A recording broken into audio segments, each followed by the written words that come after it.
ce match et de cette victoire? Un bon victoire, un bon match, surtout la première mi-temps, où nous avons joué avec plus d'intensité, avec plus d'efficacité. Devant, la deuxième mi-temps, nous avons contrôlé le match, pas cherché beaucoup d'intensité. Nous avons géré bien parce que nous avons eu beaucoup de problèmes défensivement. Mais la clé, je pense, c'était le début de le match où une très bonne combinaison. Deux buts de Gamero, c'est bien. C'est très bien parce qu'il n'a pas joué beaucoup. Il était prêt. Ça veut dire qu'il a travaillé bien, il n'a pas perdu confiance. Et quand il a eu l'opportunité, il a fait un travail fantastique. La défense a bien tenu aussi, Carlo, aujourd'hui? Oui, oui. Nous avons eu quelques problèmes. Nous avons pris beaucoup de centres. La première mi-temps, mais la deuxième mi-temps était meilleure défensivement. C'est un problème d'équilibre, C'est un peu d'équilibre, nous avons perdu un peu la position à côté, droite et à gauche quelquefois. La position de la milieu de terrain offensif, il a donné à nous un petit peu de difficulté, mais la deuxième mi-temps était meilleure.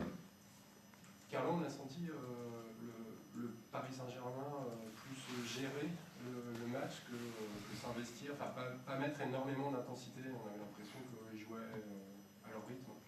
Je suis d'accord. Et pour cette raison, je pense que nous devons jouer toutes les fois que c'est possible, tous les moments de le match à notre meilleur. Je pense que la deuxième mi-temps, nous avons géré trop. Nous avons tenu le rythme trop bas et n'est pas bon. Je pense que nous devons jouer toutes les fois à notre meilleur. C'est vrai que l'équipe adversaire, Chocho, il a cherché d'attaquer, de jouer, mais nous devons jouer avec plus de rythme. Peut-être que quelqu'un il a pensé à le prochain match. N'est pas normal, mais peut-être. La tête à Porto et à Marseille. À Marseille, pas. À Porto, peut-être que quelques joueurs que nous avons eu. Nous avons pris quelques coupes la première mi-temps. J'allais, Verratti, il avait un petit problème la première mi-temps. J'allais, qu'avait-il exactement? Parce qu'on a cru qu'il allait. Il a pris une coupe, les genoux, mais ça n'a pas de problème. Verratti aussi. Est-ce que ça vous donne déjà des idées pour Porto, avec justement l'association Ibra et Gamero? Non, nous devons regarder la condition de Menez, de Lavezzi et de l'autre joueur qui ce soir n'était pas disponible. Thiago Motta. Et après, nous allons à mettre en place une bonne équipe. Ibrahimovic est un peu le symbole de ce match-là, c'est-à-dire qu'il n'a pas forcé son talent, pour le coup, il est vraiment sur Il a joué pour l'équipe, il n'a pas marqué, mais il a donné beaucoup de possibilités à l'autre joueur de marquer. C'est l'attitude que j'aime d'Ibrahimovic. Mettre les qualités qu'il y a, elles sont beaucoup au service de l'équipe.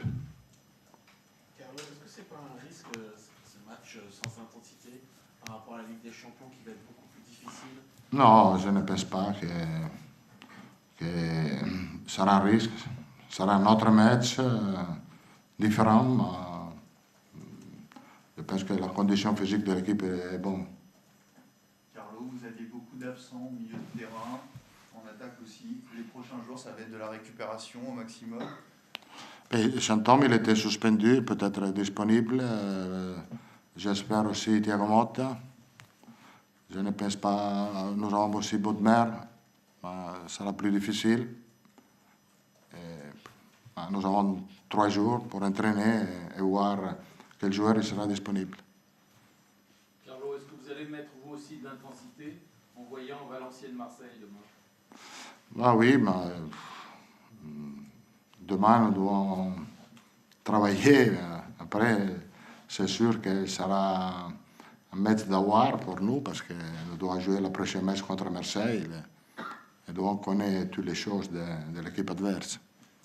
Carlos, est-ce que vous avez dit à la fin du match parler à vos joueurs ou même à la mi-temps pour leur dire on y va, on marque encore des buts vous les avez rappelés à l'ordre? Oui, j'ai parlé, mais j'ai dit d'avoir un bon contrôle de la match, d'utiliser le plus la possession, la deuxième mi-temps, d'améliorer défensivement. Je veux que défensivement, l'équipe était meilleure, mais nous avons eu une intensité pour l'attaque. C'était le troisième match de suite de Thiago Silva, Carlo. Comment vous le trouvez? Normal. Merci.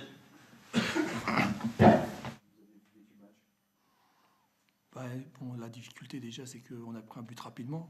Mais maintenant, surtout, ce qui a été difficile, c'est que pendant notre bonne période après le premier but, c'est là qu'on a pris un but sur contre-attaque. Donc le deuxième but, il a un peu tué le match. Et après, en deuxième mi-temps, je pense qu'on était un peu émoussé physiquement, on n'avait pas les ressources. Les joueurs, ils ont été courageux, mais on n'avait pas les ressources pour être plus conquérants. Vous prenez 2 buts sur 2 situations, 2 buts évitables quand même. Oui, mais j'ai le sentiment que depuis 3 ou 4 matchs, pour toutes les équipes qui rencontrent Paris, c'est toujours le même style de but qu'ils prennent. Tu crois que tu traverses une bonne période et tu te fais contrer. Et là, le talent des joueurs parisiens, il parle. Le danger, vous ne l'aviez pas vu venir ou... On le connaissait. Mais bon, non, mais on ne l'a pas vu venir.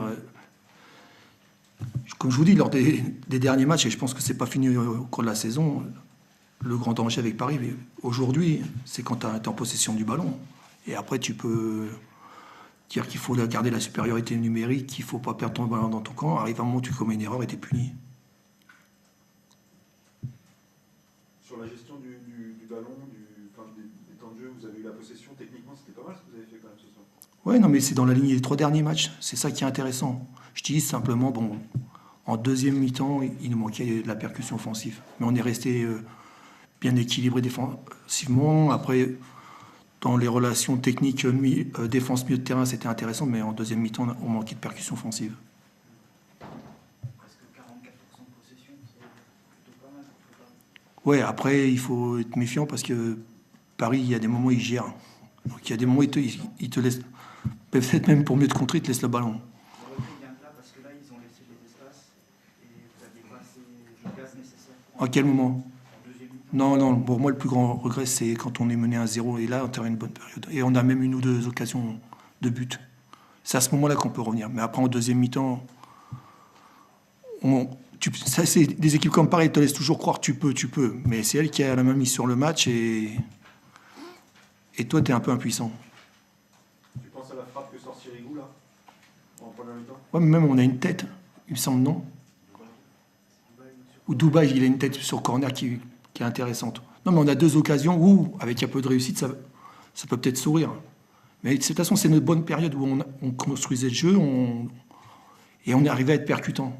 On s'était un peu installé, on va dire, dans leur camp. Mais, alors qu'en deuxième mi-temps, on a gardé le moment où on avait le ballon, mais c'était stérile. Mais bon, comme je dis, parce que bon, il ne faut pas oublier aussi que les joueurs... Nous, on a joué cette semaine et que les joueurs, mercredi soir, ils sont couchés à 1h du matin.